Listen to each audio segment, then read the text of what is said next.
তোমাদের তো বলাই হয়নি আমার কি বেবি হয়েছে। আমার হয়েছে ফুটফুটে একটা কন্যা সন্তান। ওর ফেসটাও আমি দেখিয়ে দিলাম তোমাদেরকে। আর আজ ওর 2 মাস পড়তে একদিন বাকি। আর আজকে ওর ভ্যাকসিন নেওয়ার দিন। আর আজকে ও খুবই আনন্দ পাচ্ছে যে ও ঘুরতে যাবে, কিন্তু ও জানে না যে আজকে ওর কতটা কষ্ট হবে। ওর বাবা আসার আগে আমার ওকে রেডি করে নিতে হবে। ওকে রেডি করিয়ে ওকে আমি খাইয়ে দিয়েছিলাম, আর ও খেতে খেতে ঘুমিয়েও পড়েছিল। এর ফাঁকে আমিও গুছিয়ে নিয়েছিলাম। আর এদিকে ওর বাবা ফোন করে বলল রাস্তায় আসতে, তাই আমি আর আমার মেয়ে যাচ্ছিলাম রাস্তার দিকে। মেয়েকে নিয়ে বাইকে করে যাব, আর ওখানে ভিডিও করার অ্যালাউ ছিল না, অল্প একটু করেছিলাম। আর মেয়েকে 2 পায়ে দুটো দিয়েছে, হাতে একটা ভ্যাকসিন দিয়েছে। খুবই কান্না করছিল। বাড়ি আসার পরে একটু শুয়েছিল, হাত পা নাড়ানাড়ি করছিল। কষ্ট হয়েছে মা? কোথায়?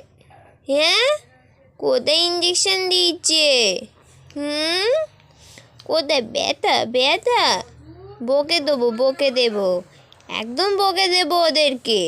একটু খেলা করার পরে ঘরের ভেতর খুবই কান্নাকাটি করছিল, তাই মা বাইরে নিয়ে চলে এসেছিল। আর বাইরে সবার দিকে তাকিয়ে তাকিয়ে দেখছে। আর ওখান থেকে 2টো ওষুধ দিয়েছিল, সেটা দুধের সাথে গুলিয়ে খাওয়াতে বলেছিল, তাই আমি গুলে রেখে দিয়েছিলাম। আর মা এসে ওকে খাইয়ে দিচ্ছে। তো খেতেই চাইছিল না, মা জোর করে খাইয়ে ঘুম পাড়িয়ে দিয়েছিল। আর এর ফাঁকে আমি খেয়ে নেবো না, এরপরে উঠে গেলে আমি আর খেতেই পারবো না।